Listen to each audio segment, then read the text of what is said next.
Hi friends, welcome to ladies sir. இன்றைக்கி நம்ம இந்த வீடியோவில் பார்க்க போகிறது பெரண்டை கிளீனிங். பாருங்கள், இந்த பெரண்டை வந்து நான் வீட்டிலேயே தொட்டியில் வளர்த்த செடி. இது நமக்கு எல்லா டைமும் மார்க்கெட்டில் கிடைக்கும்னு சொல்ல முடியாது இந்த பெரண்டை. ஸோ வீட்லேயே நீங்கள் ஒரு தொட்டியில் நட்டு வச்சு ரெகுலராக தண்ணி விட்டுட்டு வந்தீங்கன்னா இந்த பெரண்டை வந்து துளுத்து வளர ஆரம்பிச்சிடும். இந்த பெரண்டையை வந்து நம்ம தொட்டிலேயே வச்சு வளர்த்து வர்றதுனால உங்களுக்கு எப்பப்பெல்லாம் துளுத்து வருதோ அந்த டைம்லாம் நீங்கள் கட் பண்ணி எடுத்து யூஸ் பண்ணிக்கலாம். அப்போது உங்களுக்கு எலசாக இருக்கும், ரொம்ப நாரும் இருக்காது.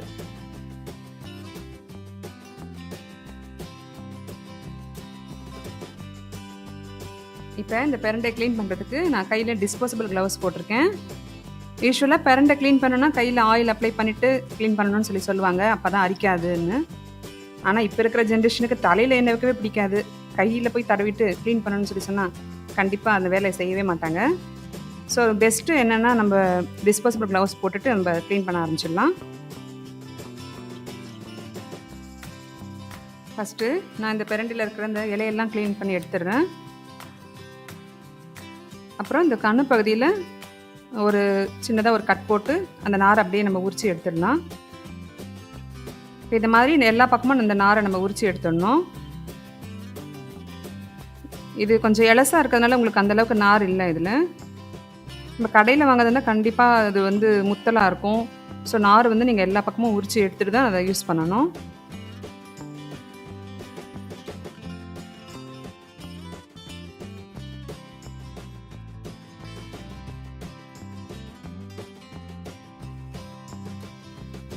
இப்போ இன்னொரு பீஸ் க்ளீன் பண்ணி காட்டுறேன் பாருங்கள்.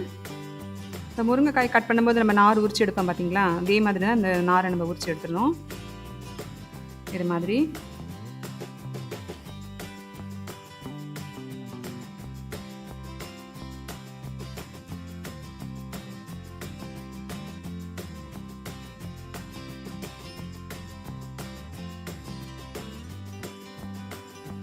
இப்போ முத்தலாக இருக்க பெரண்டை பீஸை நான் க்ளீன் பண்ணி காட்டுறேன் பாருங்கள்.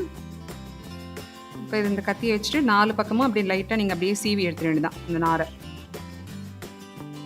இந்த மாதிரி கேர்ஃபுல்லாக பண்ணி எடுங்க.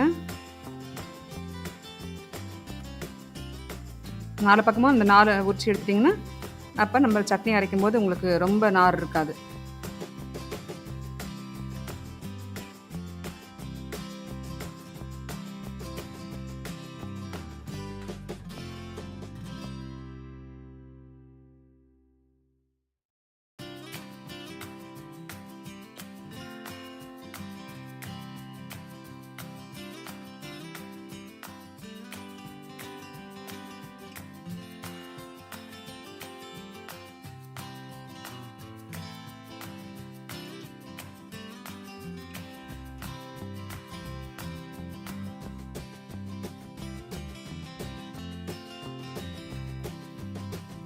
இப்போ இந்த நார் உரிச்சு எடுத்ததுக்கப்புறமா இந்த பெரண்டை நல்லா நம்ம வாஷ் பண்ணி எடுத்து வச்சுருக்கேன். இப்போ துவையெல்லாம் அரைக்க போகிறோம், அதனால் அது வந்து நம்ம குட்டி குட்டி பீசஸாக கட் பண்ணி வச்சுக்கலாம். அதான் சப்போஸ் நார் இருந்தால் கூட உங்களுக்கு பெரிய பீஸாக உங்களுக்கு வாயில் அகப்படாது. பெரண்டையை பறிக்கிறதுலேருந்து லாஸ்ட்டாக வாஷ் பண்ணி கட் பண்ணுற வரைக்கும் நீங்கள் க்ளவுஸ் போட்டுகிட்டே பண்ணுங்கள். அப்போ தான் உங்களுக்கு வந்து கையில் வந்து அரிப்பு சுத்தமாக இருக்காது.